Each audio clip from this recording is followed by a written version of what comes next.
gotta pack up your tent and ride. Pack up your tent and ride. Good grub cooking on a fire tonight. Pack up your tent and ride.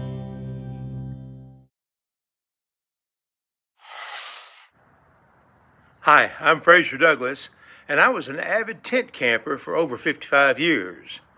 During those 55 years, I used a lot of different knives in our camp kitchen, trying to find the best all-purpose camp kitchen knife that could prepare all of the meals that we wanted to prepare on our camping trips. About 15 years ago, I realized that we also needed an all-purpose food prep knife in our home kitchen as well, because it's much more practical to have one knife to perform all of your kitchen chores rather than a whole drawer of specialty knives that you almost never use. Over the years, I used a lot of different knives, and now I've decided to share some of the things that I learned about these knives. First of all, I'm going to start with large kitchen knives and explain why I think they're all unnecessarily large, and because they are large, they have more problems than smaller knives that could do the same job just as well. Hope you enjoy this video. Before describing the knives, let me review a few opinions that I have formed over the past 55 years. First of all, I believe that a European-style knife makes a better all-purpose kitchen knife than a Japanese-style knife, because European knives are well designed for both slicing and chopping. European knives have a more forgiving steel that resists chipping, and European knives have a stronger handle. Second of all, I believe that a knife with a straight edge makes a better all-purpose kitchen knife than one with a serrated edge, because knives with straight edges can be easily resharpened before each use, while knives with serrated edges are very difficult to resharpen and are usually thrown away when they get dull.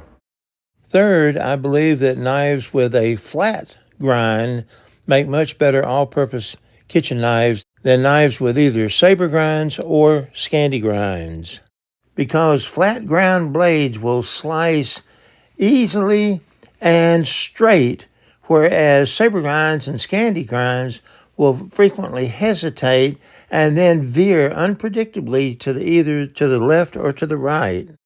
Fourth, I believe that a good all-purpose kitchen knife must be sharp, because a sharp knife slices easily and smoothly through any food.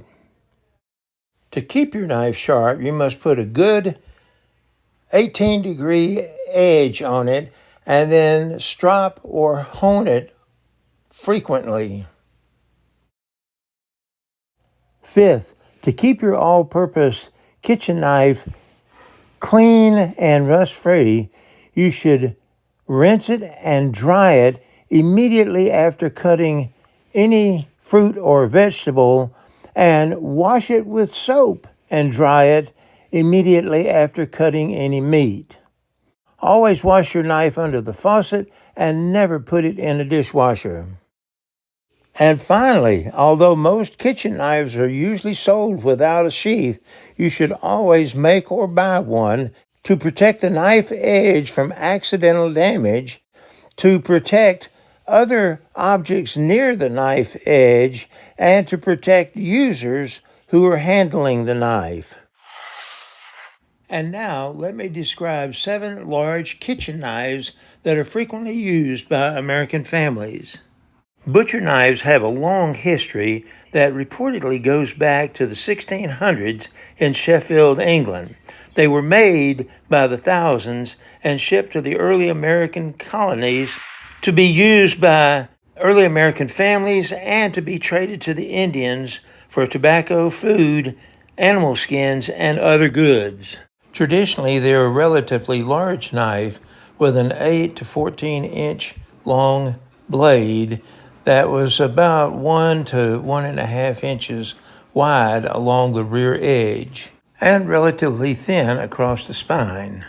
Some had an upturned or trailing point, some had a straight back end point, and some had a bullnose point, but all of them had a large belly that curved from the rear edge up to the point. And this belly was especially useful for slicing meat, vegetables, and fruit. Back in the 17 and 1800s, this large knife was useful to pioneer American families for butchering their own meat and for gathering their crops from the field.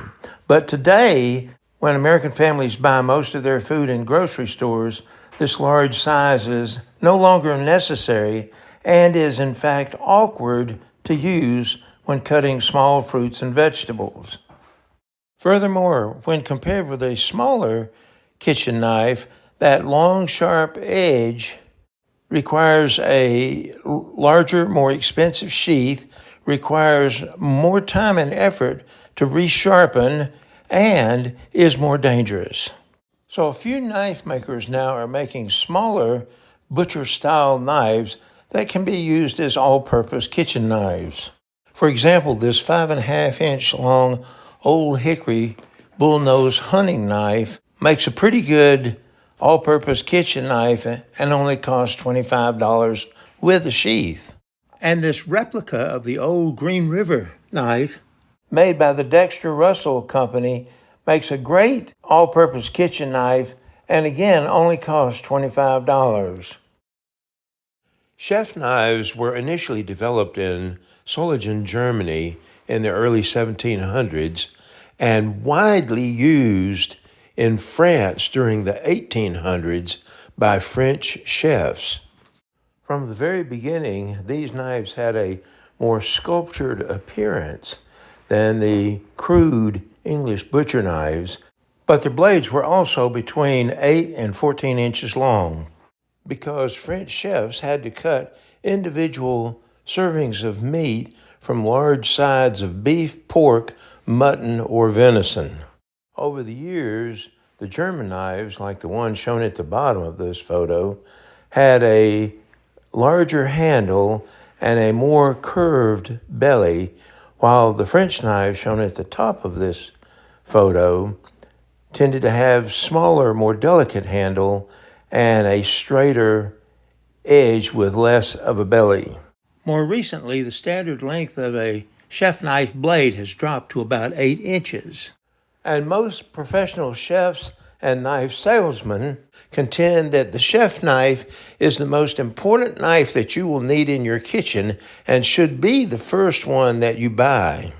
But I contend that despite the development of special techniques to control the blade, such as the pinch grip and the rock chop, this blade is still too large and too awkward to use for most family cooks. Furthermore, I contend that, like the large butcher knives, compared with small knives, these large blades require more expensive sheath, require more time to resharpen, and are more dangerous. So recently, a few companies have made small versions of the chef knife, and these knives would make pretty good all-purpose kitchen knives. For example, Wusthof makes this 4.5 multi-prep knife, but it costs over $100. And Sabatier has made this small chef knife for over 75 years. Currently, they cost about $60 new, but you can find many used ones on eBay and in antique stores for much less than that. I own 4 of these knives, and they are among my favorite all-purpose food prep kitchen knives. The serrated bread knife was first developed in New York about 1910. Prior to its development, American pioneer families cut their bread with large butcher knives. But soon after its development, it became a valuable tool in the kitchens of professional bread and cake makers, and over the past 50 years has been purchased by many average American families.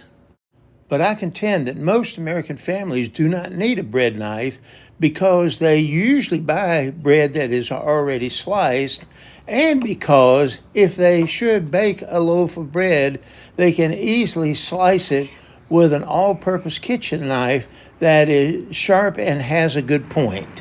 Furthermore, that serrated edge is extremely difficult to resharpen. And like large butcher knives and chef knives, the large, sharp edge of a bread knife requires a more expensive sheath and is more dangerous and awkward to use than a smaller knife. A discussion of skinning and hunting knives may seem out of place for this video on kitchen knives. However, when I was a child, almost every family, including my own, had a hunting knife in their kitchen utensils. I don't know what it was used for, but I remember washing that hunting knife after almost every meal. Initially, butcher knives were used for hunting and skinning, but about 1800, this buffalo skinning knife was produced in Sheffield, England, and it became extremely popular with buffalo hunters on the American frontier. Later, the John Russell Company of Massachusetts began mass producing these knives. And a few people used them in the kitchen because that curved blade makes a great slicing knife. Meanwhile, in the mid-1800s, the Bowie knife became very popular, but it was much too large to be used as a hunting and skinning knife. But blacksmiths and knife makers began making smaller versions of the Bowie knife and called them hunting knives. And a few of these hunting knives found their way into American kitchens. Around 1980, the American knife maker Bob Lovis combined these two knives by making what he called the drop point hunter, and this knife style became extremely popular. But most of the modern hunting and skinning knives make poor all-purpose kitchen knives because they have a thick blade and because they have either a saber or a Scandi grind. But a few do make pretty good kitchen knives. For example, this old hunting knife that I bought on eBay for about $30 makes an excellent all-purpose kitchen knife. It has a thin, flat ground blade that easily slices through tomatoes and all other fruits and vegetables.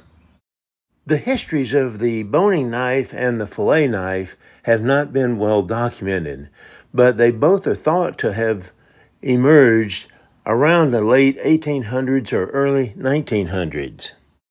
My guess is that the boning knife developed in one of the meatpacking plants in Chicago or surrounding Midwestern states, and the fillet knife was developed in a coastal fishing village in Sweden or one of the surrounding Scandinavian countries. They both have relatively long, narrow, and thin blades that are designed to separate as much meat from the bone as possible. The primary difference between the two is the boning knife blade is a little stiffer and the fillet knife blade is a little more flexible. And either of them would make a better kitchen knife than the other knives I've discussed in this video because they're smaller and easier to control. But their blades that measure from 6 to 8 inches are still unnecessarily long, and this extra length presents extra problems that you could avoid with a smaller knife. And this concludes my discussion of the larger kitchen knives, but I hope to post a second video describing smaller kitchen knives and describe their strengths and limitations in terms of serving as an all-purpose food prep knife. For more information about camp kitchen gear, please visit my website, moderntentcamping.com. And while you're there, check out my Amazon store page where you can find links to some great camp kitchen equipment.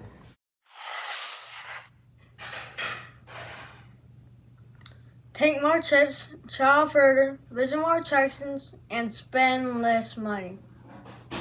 Go tent camping. Thanks for watching.